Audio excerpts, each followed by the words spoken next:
Jérémie, chapitre 5. Parcourez les rues de Jérusalem, regardez, informez-vous, cherchez dans les places. S'il s'y trouve un homme, s'il y en a un qui pratique la justice, qui s'attache à la vérité, et je pardonne à Jérusalem. Même quand ils disent « l'Éternel est vivant », c'est faussement qu'ils jurent. Éternel, tes yeux n'aperçoivent-ils pas la vérité ? Tu les frappes et ils ne sentent rien. Tu les consumes et ils ne veulent pas recevoir instruction. Ils prennent un visage plus dur que le roc. Ils refusent de se convertir.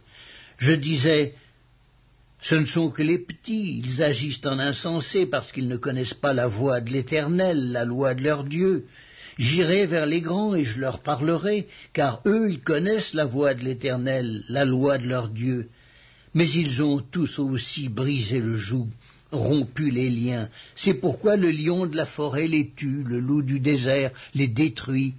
La panthère est aux aguets devant leur ville.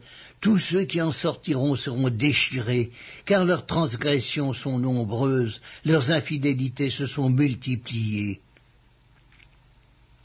Pourquoi te pardonnerai-je? Tes enfants m'ont abandonné, et ils jurent par des dieux qui n'existent pas. J'ai reçu leur serment, et ils se livrent à l'adultère. Ils sont en foule dans la maison de la prostituée. Semblables à des chevaux bien nourris qui courent çà et là, ils hennissent chacun après la femme de son prochain. Ne châtierai-je pas ces choses-là, dit l'Éternel? Ne me vengerai-je pas d'une pareille nation? Montez sur ces murailles et abattez, mais ne détruisez pas entièrement. Enlevez ces ceps qui n'appartiennent point à l'Éternel, car la maison d'Israël et la maison de Juda m'ont été infidèles, dit l'Éternel. Ils renient l'Éternel, ils disent, il n'existe pas, et le malheur ne viendra pas sur nous. Nous ne verrons ni l'épée, ni la famine. Les prophètes ne sont que du vent, et personne ne parle en eux. Qu'il leur soit fait ainsi. C'est pourquoi ainsi parle l'Éternel, le Dieu des armées. Parce que vous avez dit cela, voici, je veux que ma parole dans ta bouche soit du feu, et ce peuple du bois, et que ce feu les consume. Voici, je fais venir de loin une nation contre vous, maison d'Israël, dit l'Éternel.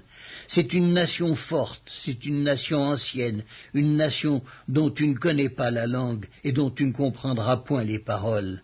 Son carquois est comme un sépulcre ouvert, ils sont tous des héros.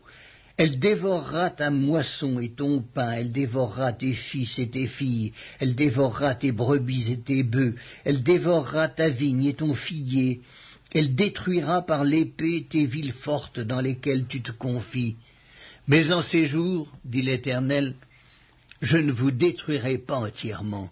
Si vous dites alors, pourquoi l'Éternel, notre Dieu, nous a-t-il fait tout cela? Tu leur répondras, comme vous m'avez abandonné et que vous avez servi des dieux étrangers dans votre pays, ainsi vous servirez des étrangers dans un pays qui n'est pas le vôtre. Annoncez ceci à la maison de Jacob, publiez-le en Juda et dites, écoutez ceci, peuple insensé qui n'a point de cœur. Ils ont des yeux et ne voient point, ils ont des oreilles et n'entendent point. Ne me craindrez-vous pas, dit l'Éternel, ne tremblerez-vous pas devant moi? C'est moi qui ai donné à la mer le sable pour limite, limite éternelle qu'elle ne doit pas franchir. Ses flots s'agitent, mais ils sont impuissants. Ils mugissent, mais ils ne la franchissent pas. Ce peuple a un cœur indocile et rebelle, ils se révoltent et s'en vont. Ils ne disent pas dans leur cœur, craignons l'Éternel notre Dieu, qui donne la pluie en son temps, la pluie de la première et de l'arrière-saison, et qui nous réserve les semaines destinées à la moisson. C'est à cause de vos iniquités que ces dispensations n'ont pas lieu. Ce sont vos péchés qui vous privent de ces biens. Car il se trouve parmi mon peuple des méchants. Ils épient comme l'oiseleur qui dresse des pièges. Ils tendent des filets et prennent des hommes. Comme une cage est remplie d'oiseaux, leurs maisons sont remplies de fraude. C'est ainsi qu'ils deviennent puissants et riches. Ils s'engraissent, ils sont brillants d'embonpoint, ils dépassent toute mesure dans le mal. Ils ne défendent pas la cause de l'orphelin, et ils prospèrent. Ils ne font pas droit aux indigents. Ne châtierai-je pas ces choses-là, dit l'Éternel, ne me vengerai-je pas d'une pareille nation? Des choses horribles, abominables se font dans le pays. Les prophètes prophétisent avec fausseté, les sacrificateurs dominent sous leur conduite, et mon peuple prend plaisir à cela.